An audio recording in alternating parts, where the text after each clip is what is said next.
Hi, I'm Rolf Burrows with Shooter's Paradise. This is our third video in our little series about situational awareness and really truly understanding what it is you need to be watching for. Having the information of what something means is critical in order to be able to act upon it.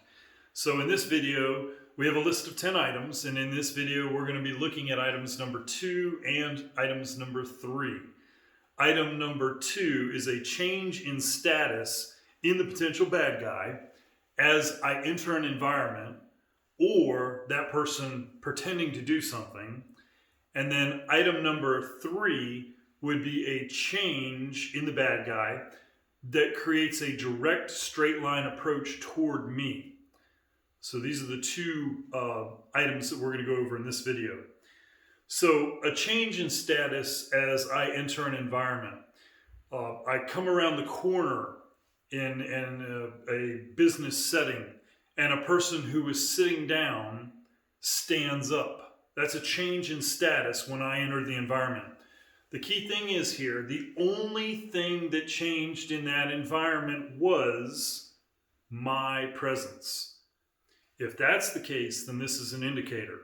If the person's phone rang and they stood up as I came around the corner, well, there was an additional item there. They might be standing up to get the phone out of their pocket, so on and so forth. So if the only change that occurred was me entering the environment, I walked into the room and this person that was leaning against the wall came off of the wall and walked over to the doorway and is now blocking the doorway. That's a change in status when I entered the environment. That is a warning sign. Oftentimes, the perpetrator, the bad guy, I hate to use that term bad guy, but the bad guy will set a trap. And that trap oftentimes involves leaning against a wall and then positioning themselves to block a doorway or something like that afterward. So I can spring a trap simply by walking into the trap. So that's a serious warning sign when somebody else's status changes simply because I came into the picture. And then pretending to do something. You'll oftentimes see people holding their phone and looking at their phone, but they're not really looking at their phone. They're looking around and scanning their environment and keeping an eye on a specific person. That's a warning sign. Somebody who's engrossed in their phone doesn't look at others. That's one of the problems that you hear about situational awareness is put your phone down. When we're looking at our phone, we're engrossed in the phone. So anybody who's pretending to do something and not really doing it, that's a warning sign. I remember years ago, I stopped at a convenience store to buy some gasoline, and there was a group of men who had a car that was apparently broken down. The hood was up. They were right on the other side of the gas pumps from me. And they were there very theatrical in trying to get the car to run. And I could tell, because I have mechanical knowledge, I could tell they were pretending to work on the engine. They weren't actually working on the engine. That's a serious warning sign. Anytime you have somebody pretending to do something, look for another indicator or two and then get out of there. Remember, just one indicator by itself is not enough to take a decisive action. Certainly not to do anything that might cause harm to another person. So that's number 2. Number 3 is a change in a person that creates a direct straight line approach toward me. Oftentimes we see this as out in parking lots or out on the street, where a person is walking one direction and then they make a 90-degree turn to intersect your path or to come toward you or to pass you on the street.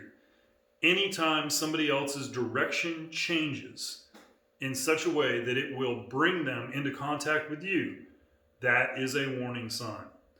Again, that one warning sign is not sufficient to take action, but you add that warning sign to a couple of others in this list of 10 we have, and now you need to take action. So, I've had this happen multiple times to me when it was an issue where somebody made a direct straight line approach toward me. Oftentimes, when that happens, an interview will occur. That's going to be our last video on this subject, is the interview. That is a very important, very deep subject. You oftentimes, I'm going to mention forced teaming here, because when somebody approaches you, oftentimes a guise that they will use is to let me help you with that. Here, let me help you with that. This is called forced teaming.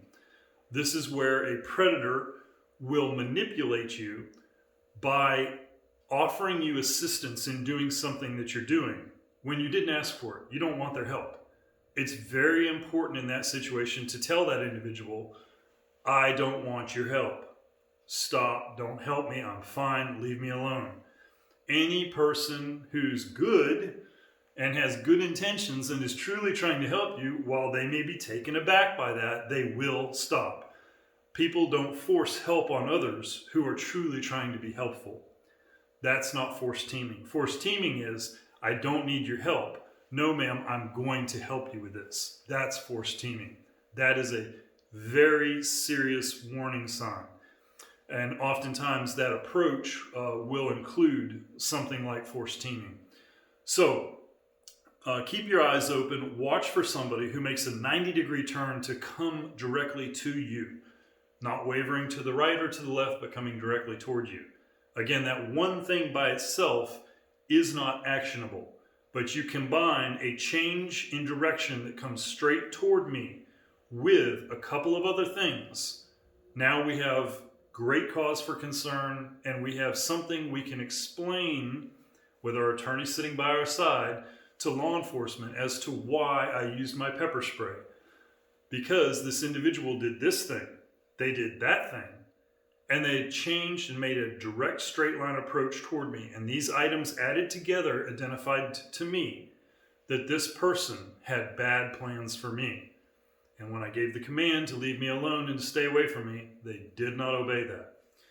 So those are number 2 and number 3 on our items to look for. Number 3, of course, is a change that makes a direct straight line approach toward me.